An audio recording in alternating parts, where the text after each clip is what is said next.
আলহামদুলিল্লাহ, সকল প্রশংসা মহান আল্লাহ তাআলার। সাতক্ষীরা জেলার আশাশুনি থানার ৯ নম্বর আনুলিয়া ইউনিয়নের বিশট গ্রাম থেকে আমরা সরাসরি আপনাদের দেখাচ্ছি বর্তমানে রিংবাদটি সম্পন্ন হয়েছে। আজকে দুপুর 2টা নাগাদ জিও ব্যাগের ভেতরে বালি ভরে সেটা দিয়ে অত্যন্ত আধুনিক এবং টেকসই পদ্ধতিতে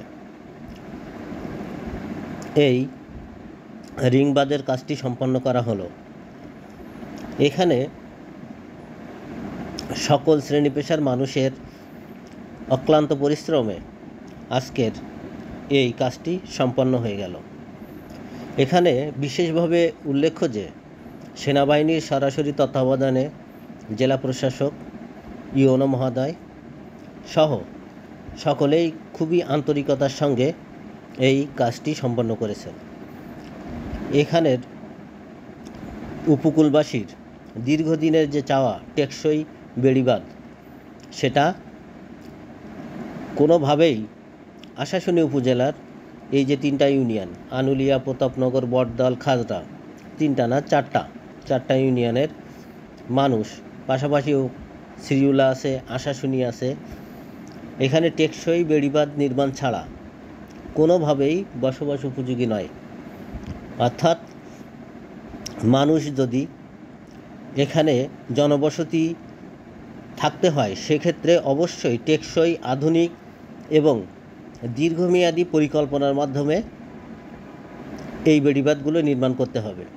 অন্যথায় মানুষের যান মাল, বসতভিটা, গাছপালা, ফসল, জীবিকা, মানুষ সব কিছু হারিয়ে, সর্বস্ব হারিয়ে সর্বশান্ত হয়ে যায়।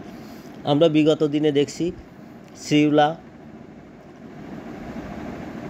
প্রতাপনগর এবং শ্যামনগর বা কয়রার কিছু এলাকার মানুষ জনশূন্য হয়ে গেছে। ভিটে মাটি হারিয়ে মানুষ একেবারে নিঃস্ব হয়ে দেশের বিভিন্ন স্থানে চলে গিয়েছে। সেক্ষেত্রে এখানে টেকসই বেড়িবাঁধটা অত্যন্ত জরুরি। যে কারণে আমরা সকলেই আশা করব রাজনৈতিক প্রেক্ষাপট বাদ দিয়ে মানুষের ভাগ্য উন্নয়নের জন্য, মানুষের মৌলিক চাহিদার ভেতরে এইখানকার মানুষের এটা মৌলিক অধিকার। এই অধিকার থেকে মানুষকে বঞ্চিত না করে এখানে রাজনৈতিক হস্তক্ষেপ ছাড়াই সরকারের সরাসরি তত্ত্বাবধানে এগুলো করা প্রয়োজন। অন্যথায় মানুষ সারা জীবন ভোগান্তির মধ্যে থাকবে।